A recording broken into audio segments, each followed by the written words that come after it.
Ooh, yeah, we are recording. We are here once more with Cornelius, and we're going to be talking about geopolitics in Europe and a whole whack of stuff. What's up, Welcome. everyone? How you guys doing?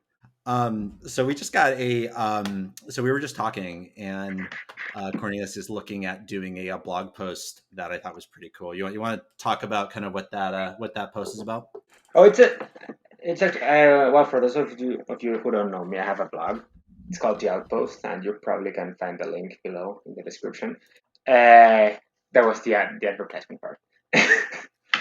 And I was, one of the topics I like to write about is about how capitalism and communism are really two faces of the same coin. Which I know it sounds kind of a cliche, but it really is.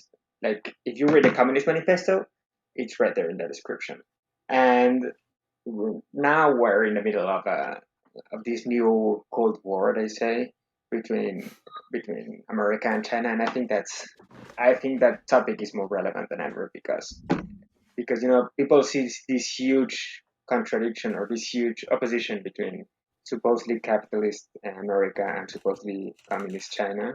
But in the end, I think they're just both two huge uh, bureaucracies, two huge systems that are very similar in their structure, and their ideology does not matter that much there because anatomically they're the same. Yeah, That would no, be for the sure. topic. It's almost like China's. Oh, there's some bad feedback. Is your audio routing to your headphones? I'm Could not you sure. repeat that? Yeah, it's like because there was like some feedback just now, but I think it's better now. Yeah, just make sure the headset's there. But no, yeah, no, that makes sense. Like like it seems like almost like the Chinese state is charged with outcomes more than the American state because they're willing to take end to end responsibility for a problem. So if you have a Chinese bureaucracy, like that bureaucracy is actually going to charge itself with delivering outcomes for people, and they're not going to scope their efforts so tightly that nothing can happen.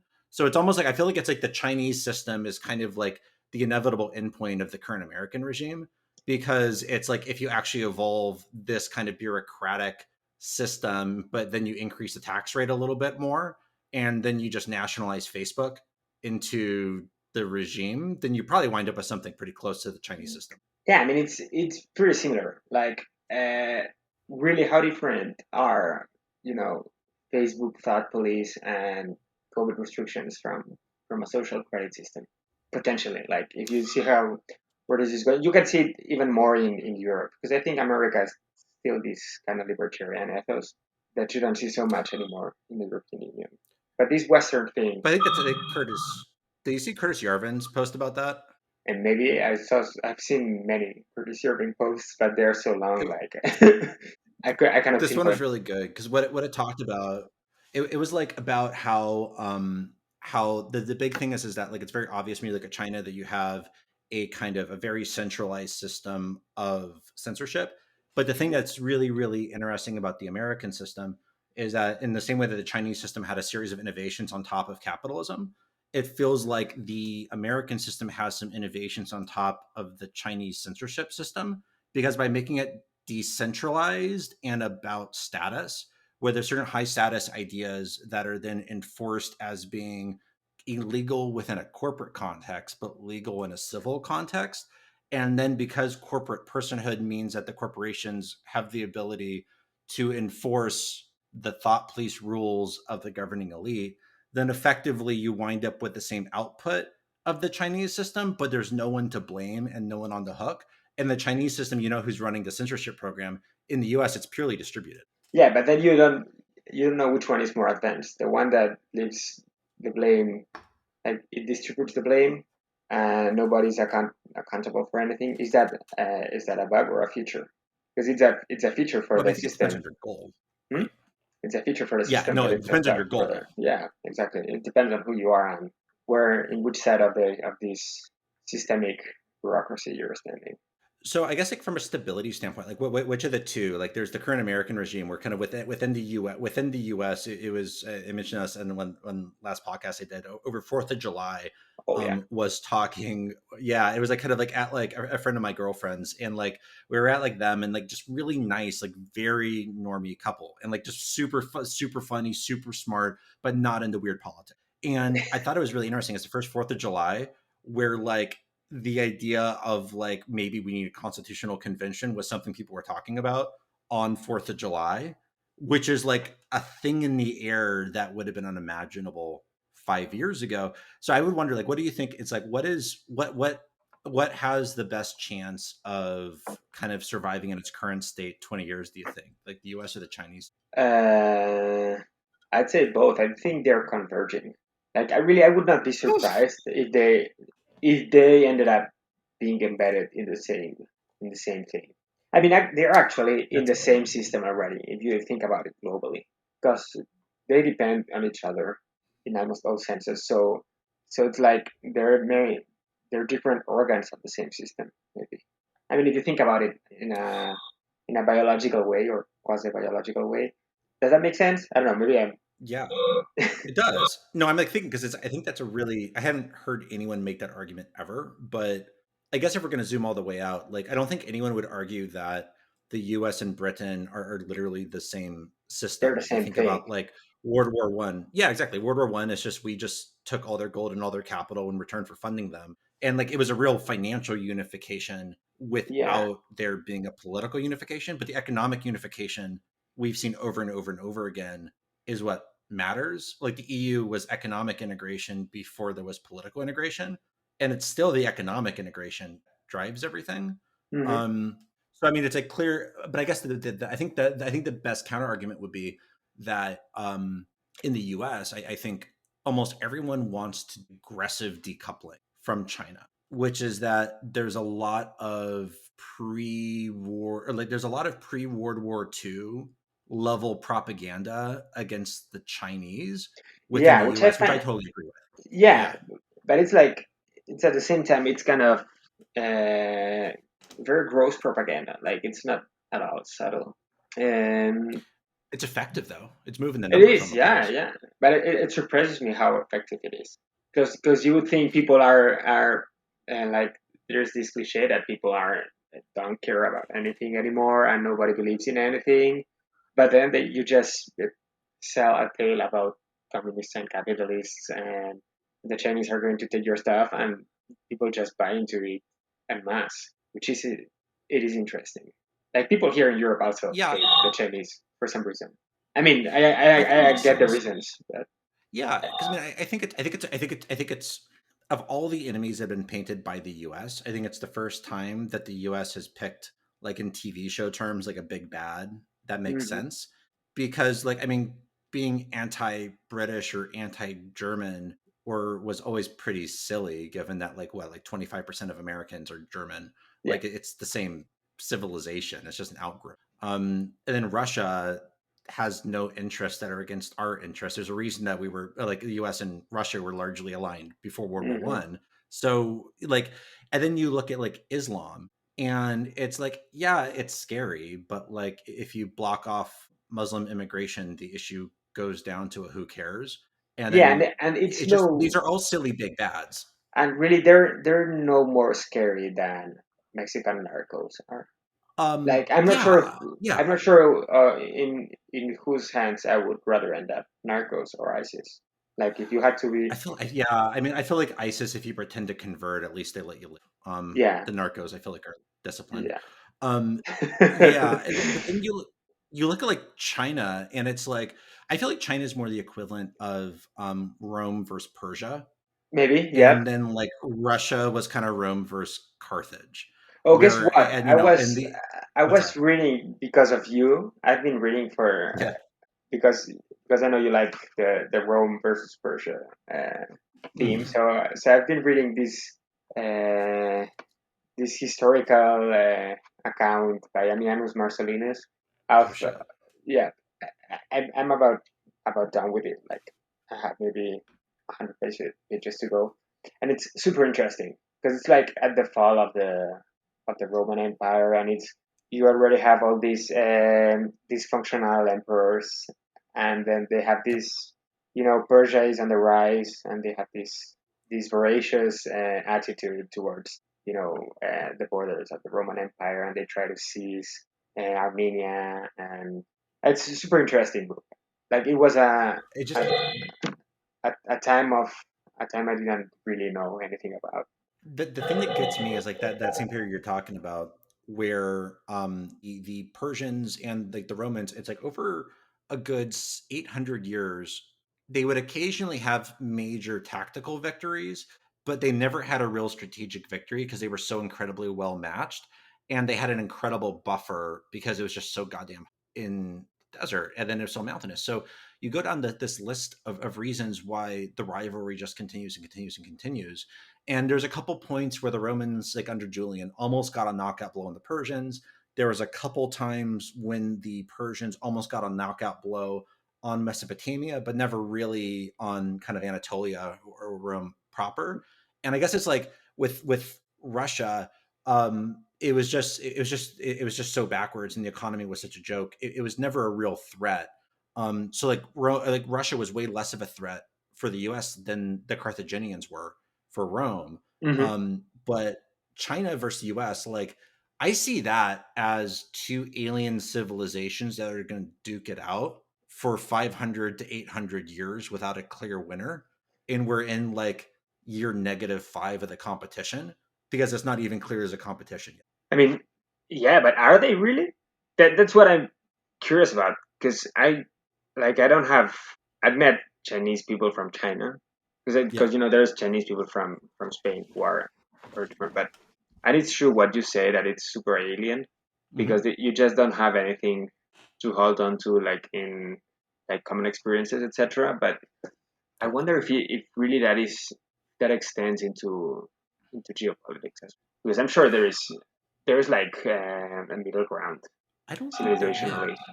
I think like even against Islam, there's still some like cultural commonalities there and the Judeo-Christian stuff, and there's some examples of tolerance. And there were some moments like kind of whether in Spain or kind of when you had like kind of like the more successful kind of like a caliphates in And that, Baghdad that is true. where it did work. Yeah. And China is like a fundamental alien civilization that up until the last 30 years had no meaningful relationship with the West except for either ignoring each other or exchanging goods through 100 intermediaries or us just conquering them and taking all their cities. And like this is the first time that Hmm. like our civilizations have ever even really had contact. Oh yeah, that brings to mind. Have you seen this movie or read this novel, which is called Silence? No. Well, what's it about? I mean, the novel. I haven't read the novel. It's by Shusaku Endo, who was Hmm. a Japanese Catholic writer from the 20th century. So very interesting combination. And then the movie I think is directed by I think it's by Scorsese. I don't know. Okay. Anyway, so this is about uh, the persecution of Christians in Japan in the 17th century because Totally. that's a Yep. super interesting topic. That's like one of my favorite topics in the world because That's cool. it's you have these guys, the Spanish and the Portuguese, who by that time of by that time in history have sailed all over the world. Like that's them. That's about the era where they first first went around the world. So super cosmopolitan civilization. They have trading posts in India, in the Philippines, of course, in Mexico. They had the routes, to go back across the Pacific and the Atlantic. So these guys arrived into southern Japan, and there was these two these two ways to spread the gospel. You had Hmm. the Jesuits on the one hand, and then you had the mendicant orders like the Franciscans or the Dominicans, who had a completely different ethos because they were medieval orders. So so they still tried to preach to the common people, etc.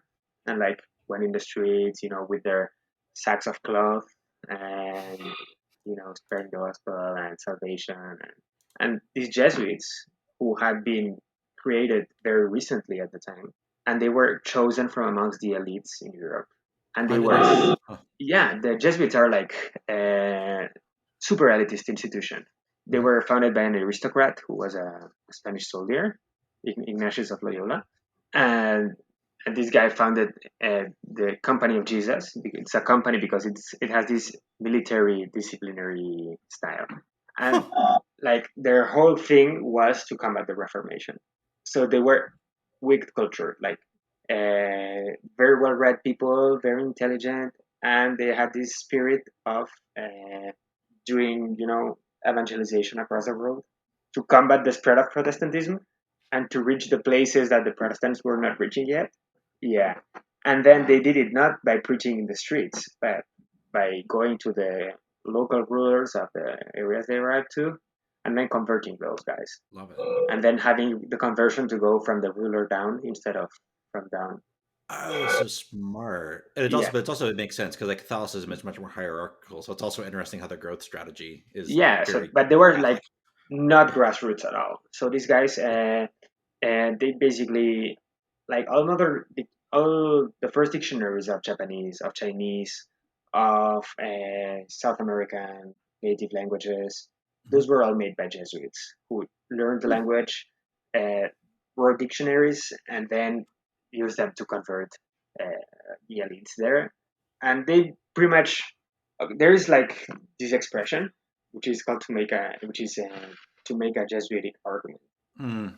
because they were famous for doing this kind of discursive attitude that they would say like, okay, this is true, but on the other hand, this is also true. So I mean, in the end, white is black because this and because that, and because in the end they were interested in converting Japanese people, for instance, and then they would go to the samurai class, and then the samurai class already had their beliefs, like their Zen beliefs and their Shintoist beliefs, and then they would say, oh, okay, but in the end, see, we believe the same thing because you worship the sun, and then God is only one, so it's like the sun. So so they like made this huge, uh, Oh, is that why Catholicism is so syncretic when it goes in these places that you have the yeah, Jesuits that are like taking a completely syncretic approach to being like, we're just going to map your beliefs onto ours, but get you to replace the high level concepts. And over time, if you're going to exactly. church, we'll take you over.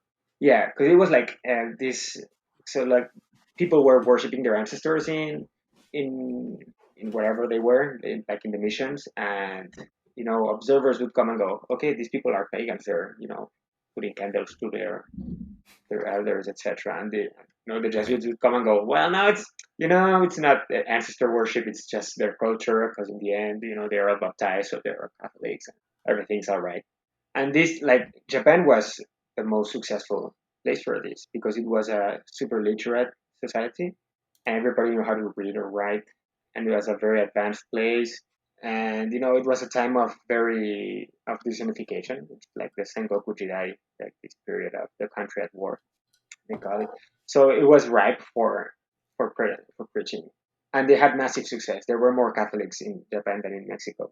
That's insane. Like it was That's wild. crazy. It's crazy, and many of these feudal lords were very interested because they had these connections with the Western traders, and they sold them Mhm. firearms, and at the same time, they had these innovative ideas, and they kind of used this to gain an edge over the competitors. So in the end, these guys, like a certain dynasty of Japanese aristocrats, imposed themselves, the Tokugawa, and then Yep.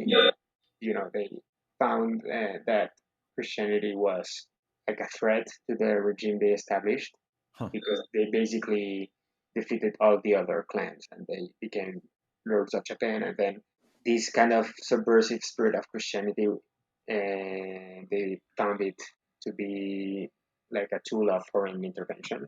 So they basically forbid Christianity. It was kind of a tool of foreign intervention.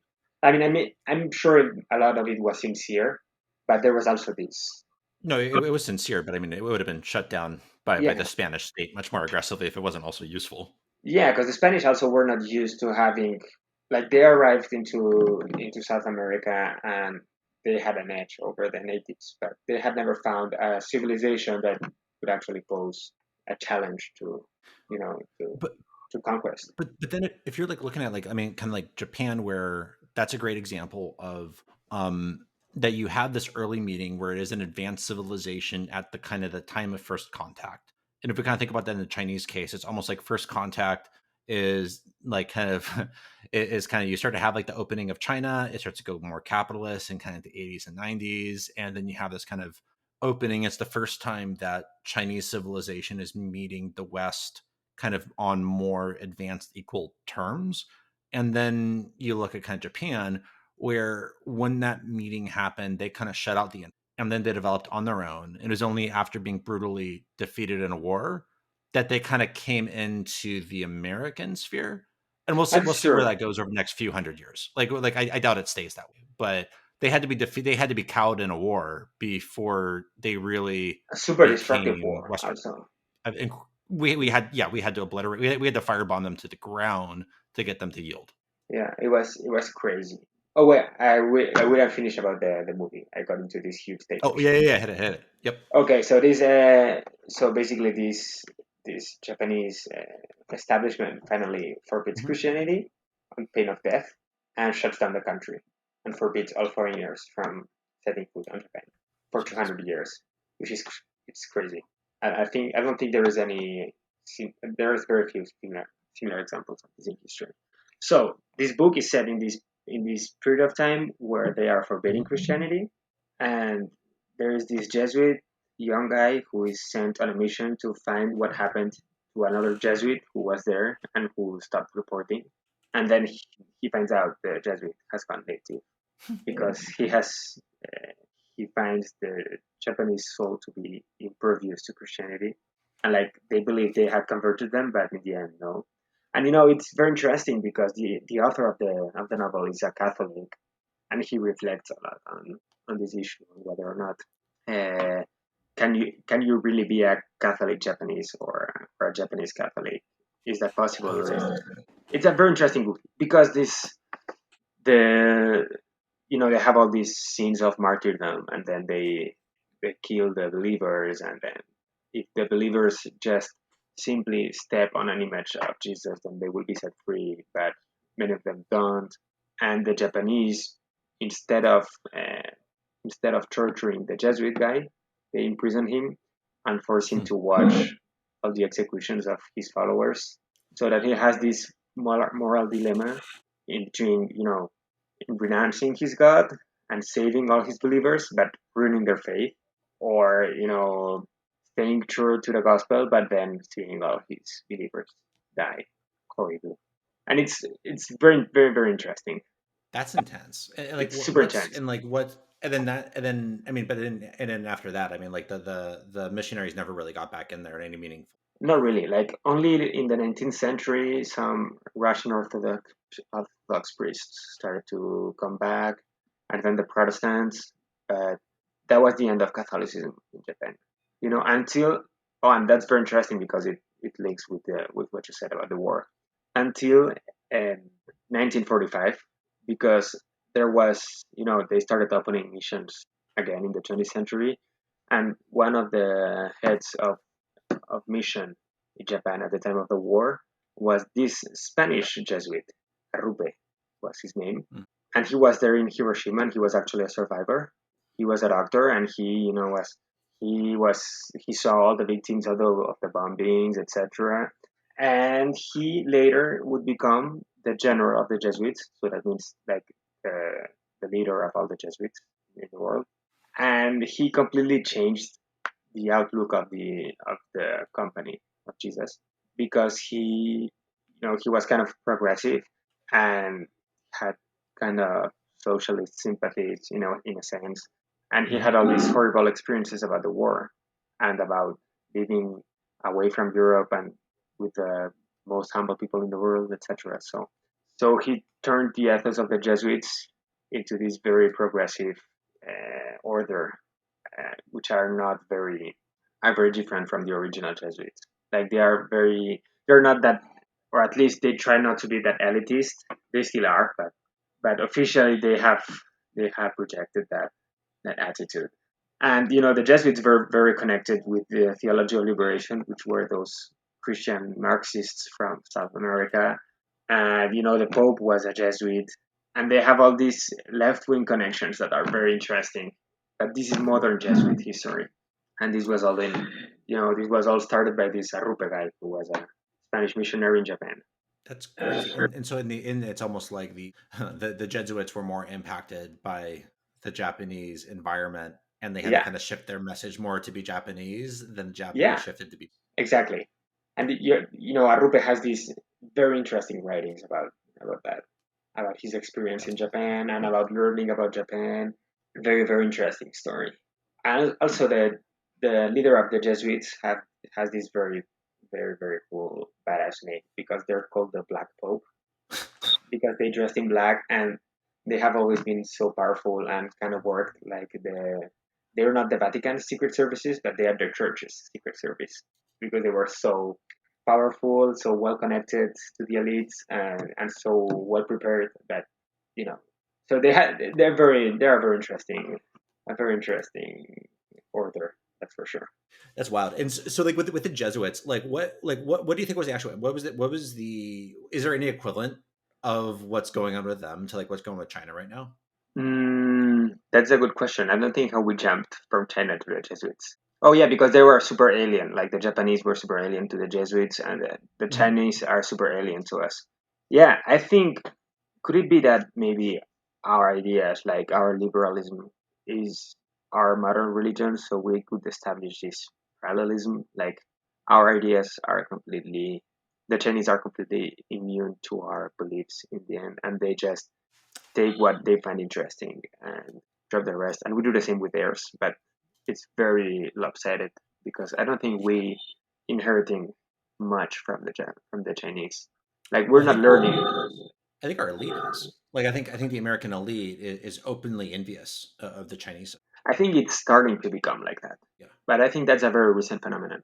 Like I think Yeah. No. it's the first time that uh, we are studying them because they have been studying us for a long time. And like all these people, all this Chinese leadership, they're all super well read. Mhm. Actually, in the article I'm going to post at some point this week, maybe today, maybe not, there's there's a link to an article about Xi Jinping discussing the Peloponnesian War, which is super interesting because I don't think you can find any or many leaders in the West discussing, Chinese statesmanship from the fourth century before Christ Oh yeah. and No, I mean drawing. nonetheless, even just like the Heavenly Kingdom, where it's like Yeah. it's like a direct Western equivalence, and like if you want to blow someone's mind who's a normie, tell them about the Heavenly Civil War, Mhm. like no one's even aware of it. Yeah, I mean Yeah, I mean, the at Japanese were most you like get these cliches about Sun Tzu. That's the most Chinese you like in the totally. corporate world. Oh, you have to read the Art of War, and that's like everything people can name about China. Yeah, yeah, and then the Japanese, like they I mean, in the exact same way, they were studying our system. They were kind of like following it. They're taking the pieces that they found clearly economically superior, but then, and like in their case, they took a lot more political ideas. Also, there was a lot more parliamentary stuff adopted by the Japanese towards the end of the 19th century than the Japanese are adopting from us now. But like I think like culturally and socially, I think the Chinese are doing their best to keep out Western influence, kind of in the same way as kind of like a Hungary or a Poland times 100, where they're just seeing the negative ramifications on this, how it will obliterate their native culture, and doing everything they can to kind of hold off like the economic or the political, the social headwind. Yeah, it's true. It's because also everything in China is so huge that the consequences of obliterating such a culture are not they're just not the same. I mean, you can destroy Germany and destroy German culture, which has been done in the last century, True. and in a sense, I True. mean, Real talk. there's nothing left there. And Europe has changed a lot, but the sheer scale of doing that to China, because you read tales about the Chinese Civil War, Hmm. and it's everything's like so massive. It's like 27 years of civil war with millions of death and famine and total lack of control, everything. And you have this in the Japan that I described before Hmm. of the first Jesuit incursions there, which was also like that. It's called the country at war because everybody was at war with everybody else, and it was super populated and super big. Japan is a very big country, and if it had stayed like that, can you imagine? It wouldn't have this unifying dynasty, the Tokugawas. They just Mhm. held the country in their hands. Well, I guess And it's I guess that's interesting because that's arguable because it's kind of like you would have had a similar mechanic to Europe where every single one of the microstates would have had a really really good reason to be adopting the latest technology and getting really really aggressive to conquer their neighbors. So that would have been super similar to Italian peninsula in the Renaissance, but at the same time, the technology they'd be adopting wouldn't be from the city for over or like kind of getting a Genoese engineer from like hiring it would be yeah, having aliens come in to show them their way. But I think in general it seems like so far what we're finding is that it's actually pretty safe to bring in economic consultants as long as you ban the social yeah. As long as you consultants. ban everything else. Yeah, exactly, right. Yeah. So and the Chinese are doing that expertly. Mhm. So yeah, no, it feels like that's like going back to your point about how the U.S. and the Chinese systems are converging. I feel like that's the point where they aren't converging. Is that the U.S. elite wants to converge with China. That's kind of my read on it. Is that the U.S. elite desperately wants to converge with China, and there's currently two massive popular uprisings to draw and quarter anybody proposed. So I think the elite's wet dream is to have this eventual unification with China. And on And the which ones would left, be those uprisings? I think on the left you have essentially kind of the Bernie AOC wing Okay. that Yeah. is escalating, and on the right, I think there's a mechanic where I mean, there's obviously the Trumpists, but I think it's more than Trumpism. It's the people that I know that are hardcore Trump voters.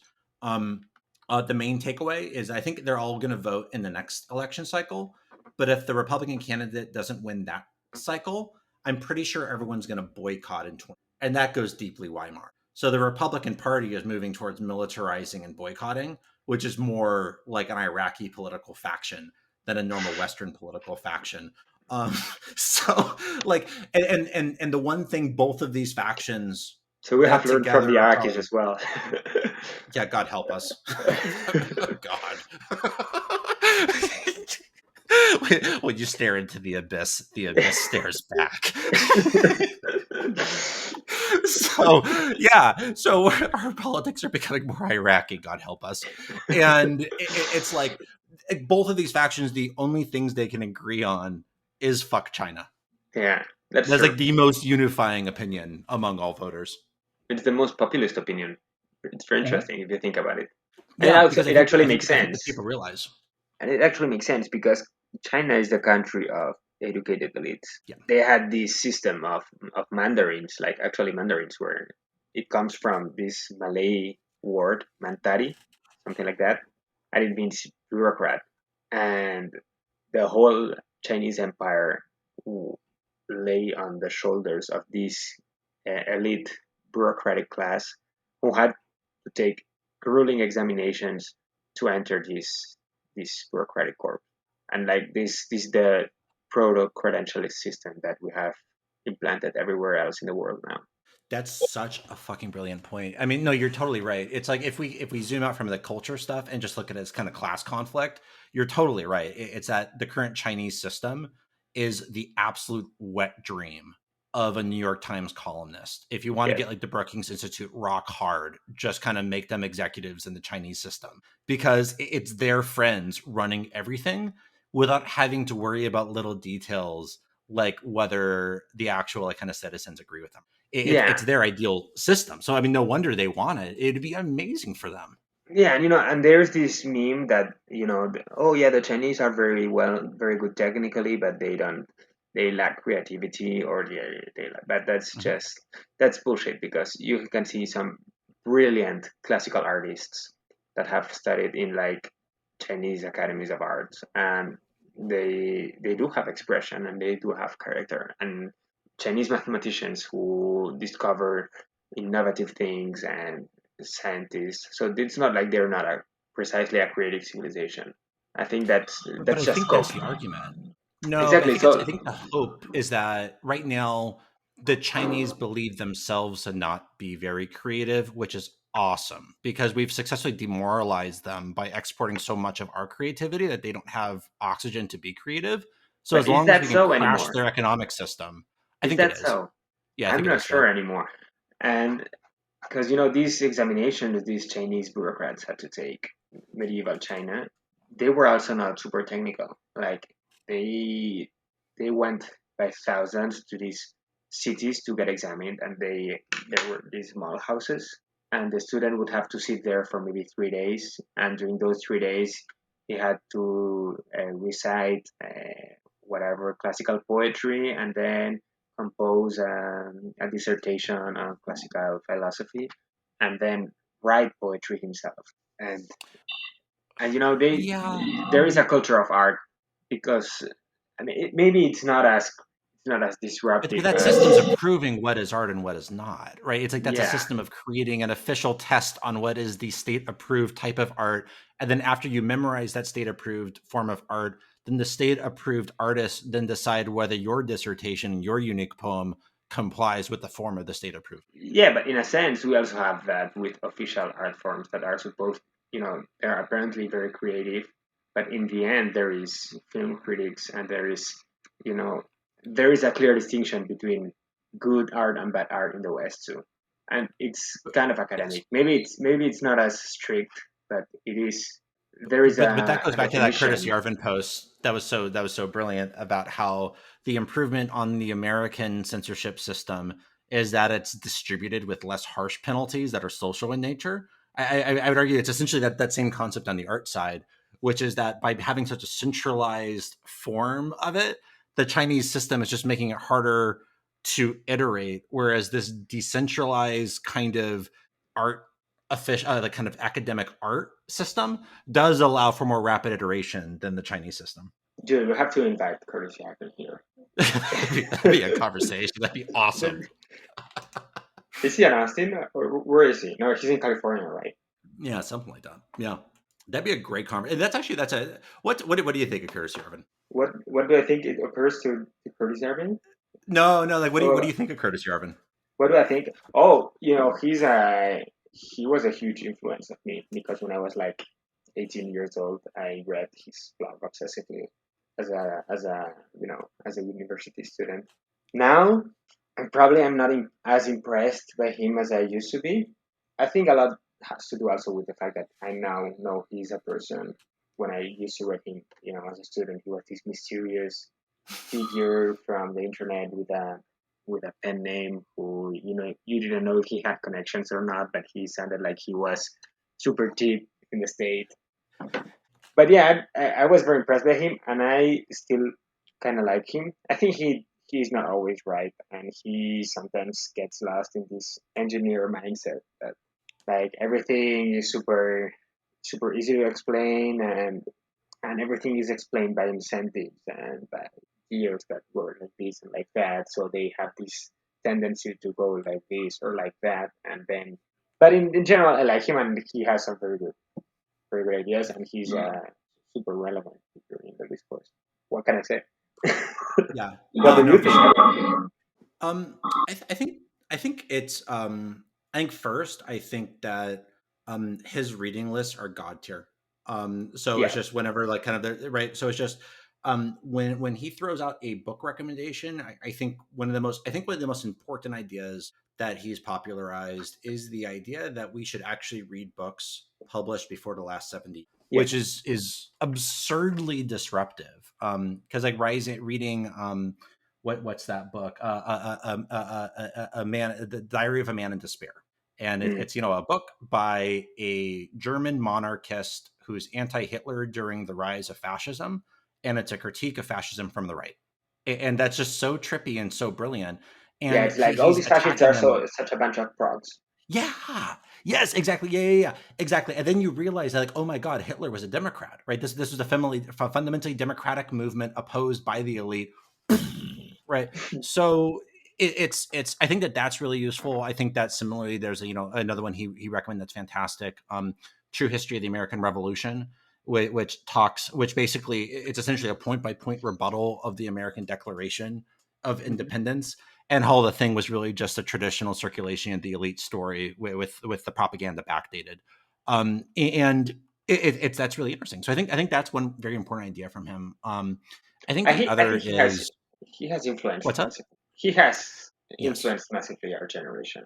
in like Yeah, and I think in it's downstream. ethos. He doesn't realize. Yeah, exactly. It's the echoes because I think that like if someone will repeat essentially one of his talking points without realizing it because it's Mhm, been filtered through a bunch of people and then it's coming through someone that's more permeable into pop culture, like someone like a Cernovich, who's like a right wing Twitter figure, but is also closer enough to the middle and is putting out tweets instead of 10,000 paragraph essays.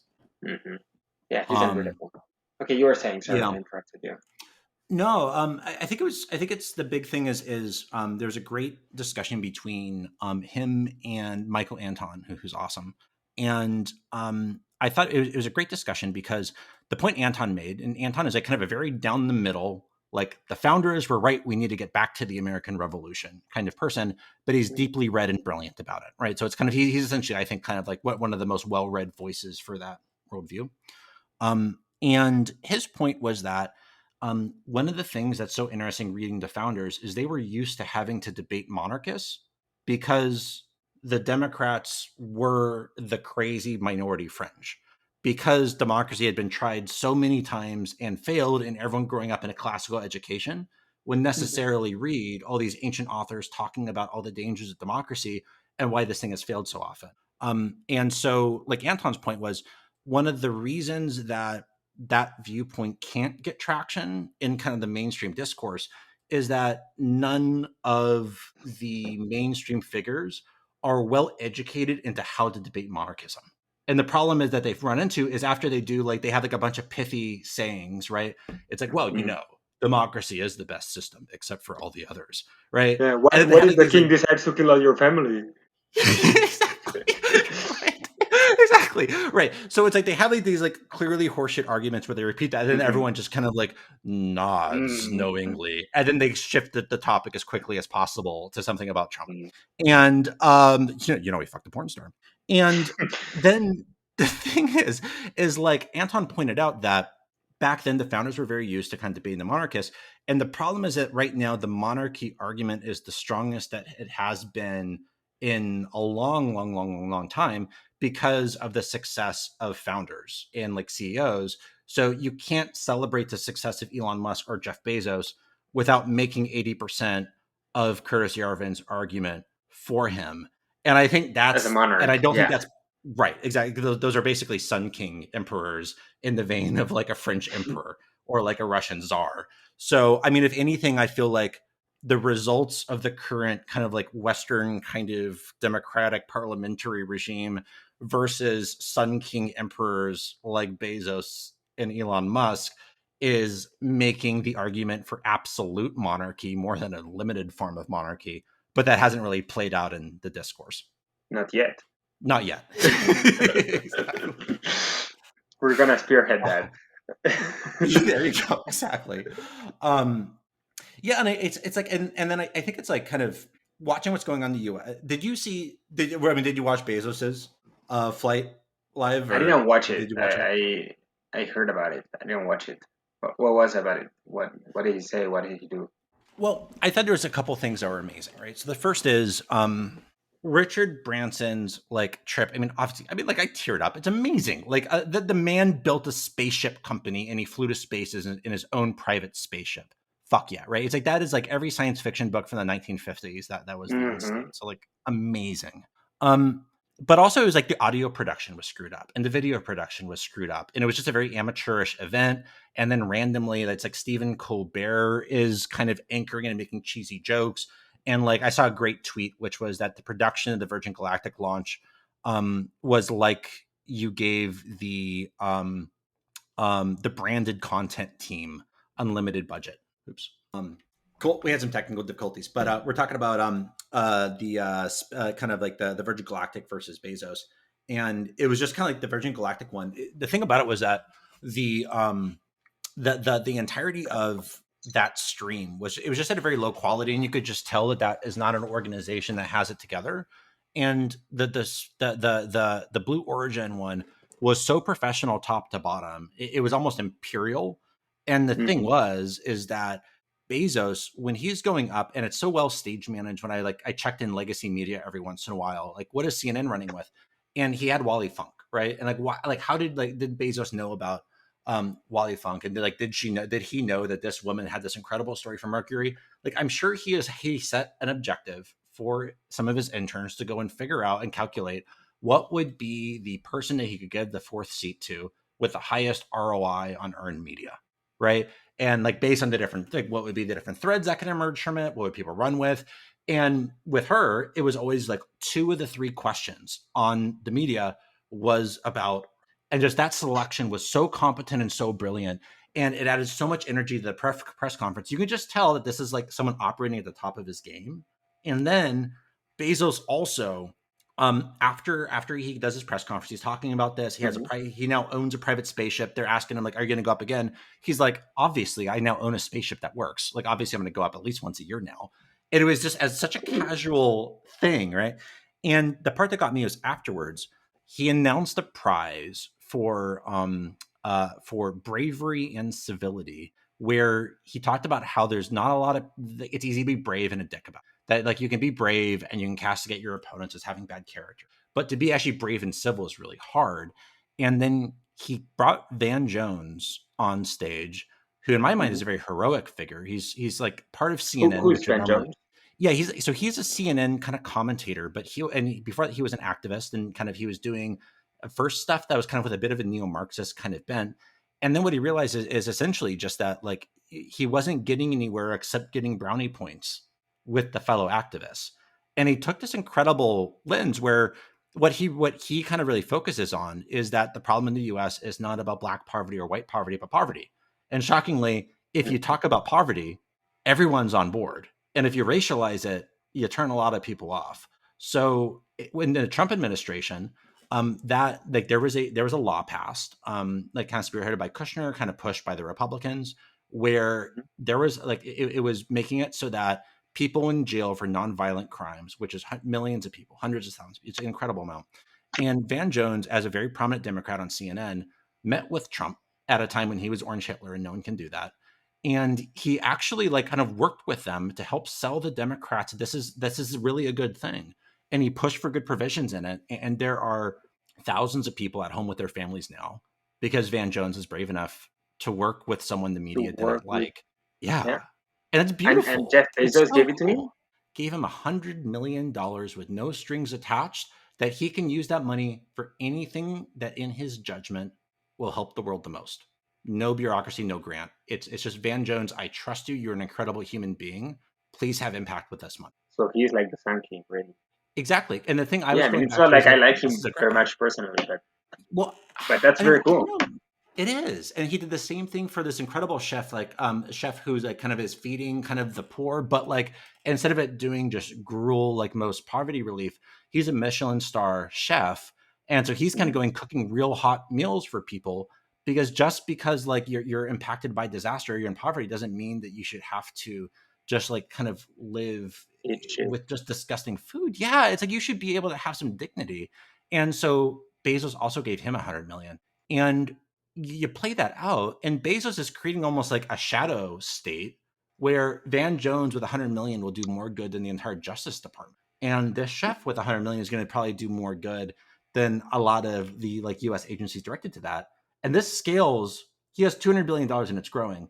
Like if Van Jones does a great job with that, and then he gets re-upped with 500 million a couple years from now, this starts to look like Augustus deputizing Agrippa to go and fix the aqueducts. Hmm. Okay, I see where you're going. Yeah, that's pretty cool. And how do you think this?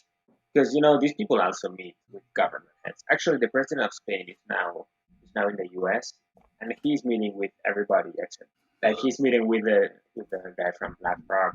He's meeting, I think, with the guy from Twitter. He's meeting with the guy from Facebook, from Google, but no with Biden. That's super odd. I don't know what's going on. I mean, it's telling. It's telling. It's very telling. I mean, he's Oh, and meeting with the he's actual council, the kind of like, I mean, like, if you're meeting with yeah, BlackRock and Zuckerberg and Bezos, but not with Biden, like you're meeting with the kind of like in the same way we have an informal censorship system, we have an informal governance yeah. system, and he's meeting with the governing council. Oh, and you know who he's going with also? With Alex Soros, who's the son of George Soros. Love it. It's amazing. It's Everybody knows each other. Yeah, because it's like at the end of the day, like if you want to get something done, like what's Biden going to be able to get done through Congress versus what can you? I mean, if you can get George Soros and the Koch brothers to agree about something, it's going to get done. And I think that's kind of the governing principle of most reformed democracies is just get the people like make sure that the political system reflects the actual power system, get everyone in a room, and then respect their decision. And like at a high That's level, I very feel like that's that's how so you reform this Morphle, stuff. so Yarvin, Yeah. like the former extreme, right? I Yeah, mean, exactly. Yeah, formalism. Yep. because like at the beginning of this new reactionary phase in the blogosphere 10 Hmm. years ago, all of these radical groups were mixed together. Like you had Hmm. the neo-reactionaries, the accelerationists, the white nationalists, the Hmm. alt-right, all of those kind of groups. And actually, what you can see in these step lords that are making is precisely what Moltmann did. And these guys are anathema. And they're like more kind of Bronze Age Hmm. sort of guys. So it's very interesting. But I feel like it's splintering quickly because I mean, you're right. It's like kind of like, I mean, Bronze Age pervert. I mean, like, I mean, Oh, that he does dude's something not just crazy. like a straight up fascist. Because I think it's like you can get into that rabbit hole, right? And but it's like he's straight up like pro, what's his name? I right pro Saddam Hussein, Pro piracy. pro For what? Tito, Saddam Hussein, Oh, yeah. and like Tito and Yugoslavia, and just it's like it's so far off the lunatic fringe, right? It's like there's people that make the argument around like kind of like is Lee Kuan Yew's Singapore almost like kind of like a corporatist system that has it's almost like a parliamentary fascism, right? It's like okay, like there are well-meaning people making that argument. Bronze Age pervert is like a national socialist. Like it's so far off the deep end, but because he's Mimi, like I feel like it's not recognized how kind of dangerous that segment is, and that couldn't be more far off from kind of the normie Trump voter that thinks that Trump should have just taken power. And like you're starting to see a lot of these kind of these branches of like kind of Hmm. neo-reactionaryism and all these different kind of political philosophies start to branch in very different directions. Yeah, yeah, yeah. I mean, it's the ecosystem has blown out. It has exploded, and all these different schools of thought. I mean, they have like there's this Twitter beef Canva and Burns of paper, which has been going on because they mess with him and they call him fat. They call him fat bot and his posts, and then they swarm him whenever he attacks them. All these people work together at the same. It's a game. The and I think the thing that's going to be interesting to see is essentially that there's this bifurcation in the U.S. system where there's a growing awareness that the system is kind of like no longer really working, and on a really basic level, like you just drive around a city and the cities are really gross, like, and they're just like Hmm. it's not just they're violent, it's just that there is no beauty. Like the nice thing in like at Yeah, I least was somewhere in like Louisville, Spain, there's Kentucky. beautiful cities. Uh huh. I was in Louisville, Kentucky, and I was horrified. Like maybe it was 5 years ago or something like that. But I thought like, how do people live? And then you kind of walk places. Like everybody was so surprised that I walked. Mm-hmm. And I was like, well, how do you travel if you don't have a car? What, And the phone what said, what well, you have a car. what do you think of the Twitter trad stuff? The Twitter chat stuff of what? Like so I feel like there's like in the same way that I think that like there's kind of I think one of the big questions has been essentially where is all the MAGA 2016 energy going to go? And it's because it's dissipating from Trump, but that energy is going to go somewhere. And I feel like there's like this interesting mix of essentially these aesthetic accounts where it's like Twitter, it's like traditional architecture, and it's essentially a mix of being pro family and pro beautiful architecture that I actually Mm-hmm. think is like a very interesting mix of winning issues. And like, I could see that becoming a very charismatic movement. I follow a ton of accounts like that. I just find them inspiring. And then I save the pictures and sometimes Same. it's beauty is a quality. There's this there's this rejection of beauty, which I think is very Protestant, by the way, Hmm. uh, that I think is missing in the.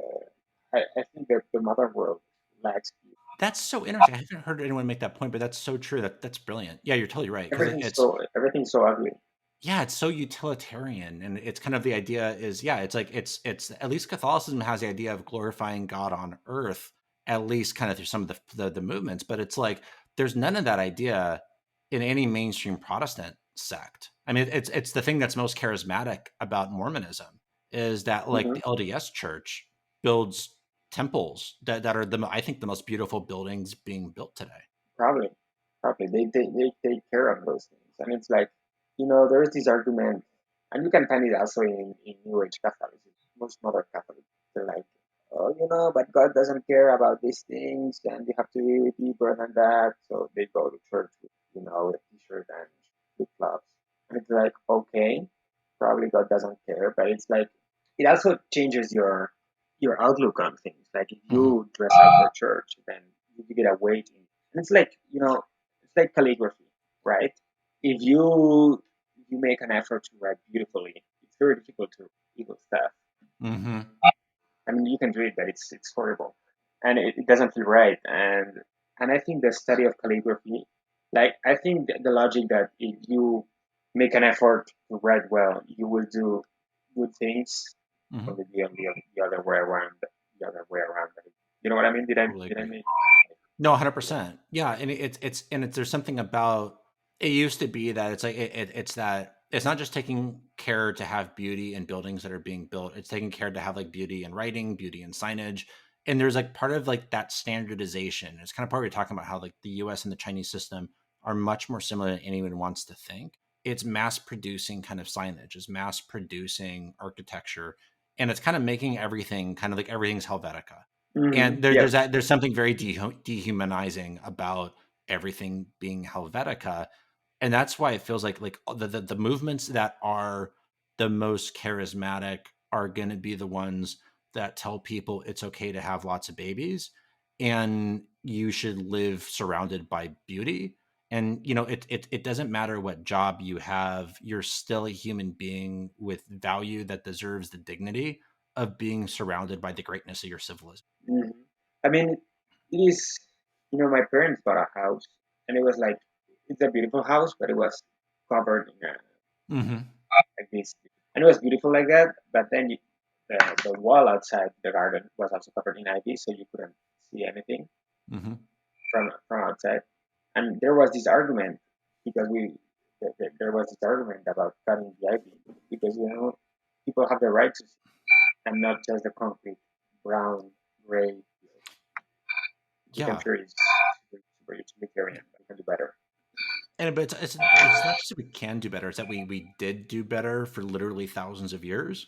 And I Yeah. think that's what I think is going to be so charismatic about the outgrowth, because I see like right now like every campaign ad is basically like, at least in the U.S., it's basically some candidates walking around in like a factory or something talking about how much we need to protect our guns, but like they're all making essentially the same arguments. It's just it's very generic, and you imagine that compared to the ad, which is this is what we had. And it's like this beautiful building that was torn down in the 1960s or something. This is what we have. And then you show a photo of Florence, and it's like, this is what we're going to build if you elect me. And it's this argument that essentially like things have not actually gotten better. Things have degenerated, but companies have been marketing to you that they are getting better. And I think that's very Totally agree. powerful. Totally agree. And I think we can. Like there is this argument that the world has never been better than today. Like if you listen to these Stephen Pinker types of guys, I just don't Right. like them. I kind of despise them, and for many reasons. But we're not gonna get it. Okay, so these guys, they always make this argument that the world has gotten so much better and that we're so lucky. And they said, and this is because of the social and moral progress. And maybe you could say, well, maybe it's in spite of the social and moral degeneration, right? Because maybe you can attribute the good conditions we live in now to the improvements in technology and in practical conditions, but not in the fact that we are better. That's a great, yeah, 100%. Yeah, it's the things that are better are things that don't actually improve your quality of life. And that, like, if everyone around you dies in the 60s, it doesn't hurt your quality of life that you also die in your 60s. It's just part of life and it's baked in.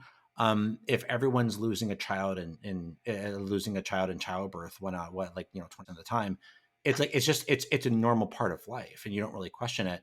That becomes something that's cruel and evil when, like, if there's one country where no one loses a child in childbirth, but if you're born in like New Guinea or something, then it still happens 15% of the time. That delta creates kind of evil and hurts the quality of life. But the things that have gotten better are fundamentally not things that make life happier. You just picture, a town of 3,000 people in medieval Germany, where kind of your neighbors. You're walking down the street. It's clearly beautiful. It's colorful. It's green, and there's walls that clearly demarcate where your city ends and where it doesn't. You're part of that town. The leaders of it take your opinions into account. Yeah, I there's no think fat that people. is clearly a much happier life. Yeah, no Yeah, one's fat. no one said. Yeah, Oh, no, we're it's horrible. it's it's it's gonna. Yeah, right. Yeah, It's gonna have be you it's seen that? which one? Have you seen that poem slash tweet made by Azalea Banks about No. fatness? I think I have it on my phone. Let me read it. Yeah. It's like a poem. It's a stupid thing, but now it made me. Mhm. Now I thought about it and I thought it was fun. I feel like of all the people in the world, like Azalea Banks is probably like the most late Republic-y. Probably. It's like her, Okay. and there's like that stripper rapper. Okay. So it's like it's a face of her. It's a picture of her. Of her like stomach, Uh-huh. which is it is kind of beautiful. And then it says it's like this. Okay. And Uh-huh. it, I believe that when you are fat, everything you say, think is underlaid by the fact that you are fat.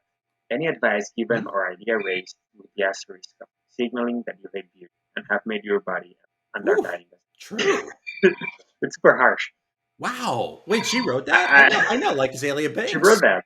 Yeah, I just did a it's 180 on Azalea savage. Banks. I take it back. She is not late Republic. She is early Republic as fuck. All hail It's Azalea Banks. savage. Yeah, That's so we true. should get her on the podcast too. There you go. That's a move. Yeah, because and that's like that. With COVID, that's the part that's been unremarked upon. Is that, like, in this kind of moment where it's like, yes, the Steven Pinker things are all getting better, yay, but that Steven Pinker basket of improvement is not being including any of the things rapidly degenerating, right? It's Steven Pinker's like basket of measurement doesn't include people being born as bastards without kind of like a husband and a wife that are actually married, having their kid in wedlock. It's not measuring like how many people are on antidepressants. It's not measuring the suicide rate, and Suicides. it's Yeah, yeah, and it's certainly not measuring how many people are fat. And then we have a plague that comes where, yeah, it hurts the elderly because every plague kills a lot of the elderly, and that's sad, but that's how it works. Like, if a bad flu goes around in a nursing home, it also kills a lot of old people. It's very unfortunate. It's mostly a fat plague, which is like, if you get COVID and you're fat, then like you die at what is it? I think it's like the case fatality rate for fat people is something like 4 times higher than if yeah, you're a it's much healthy weight. higher. It's much higher, and these people are victims of, in a sense, Yeah, and like the thing that got me with it is, like, from the very beginning of COVID, it's that it was very clear after and when the Italian numbers came out originally. I thought this thing was really scary because it looked like 2 to 5% of people died when they got it. Like, that's worth yeah, worrying but they about. were very old people in Yes, Italy, just like in Spain. and you take that into a US context, and it's like, yeah, it's like the actual blended case fatality rate is closer to 0.2 inclusive of the elderly. And then, for me, like, I'm 32 and not fat. My expected case fatality rate if I were to get COVID would be something on the order of 0.03, which is a who cares number. So it's just interesting how much kind of the obesity rate in the West has been the entire driver of the COVID response. Hmm. Yeah, yeah, really. I mean, it's very unfortunate, because I wouldn't completely blame it. It's not like, I mean, there is, of course, there are engines of their own unhealthiness, but Hmm. you never expect. You always think that you will have time to get fitness. Suddenly, you don't have time anymore. Suffocating under your own body weight, which is horrible. Yeah. And I don't minimize because I've seen COVID patients. And I Hmm. know it's, and I'm not gonna go and say it's an invented disease or anything like that, Hmm. but it's true that the risk and the benefit, like the risk of destroying your life versus what people are making, what people are doing to avoid it is Hmm. so disproportionate, right?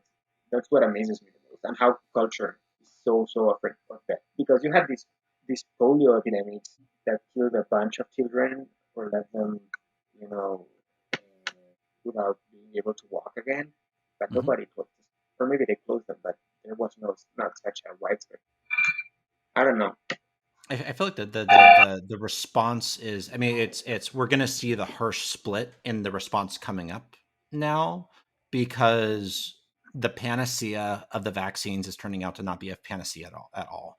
Mm, That this thing is still punching through. It is ripping through many of the vaccines.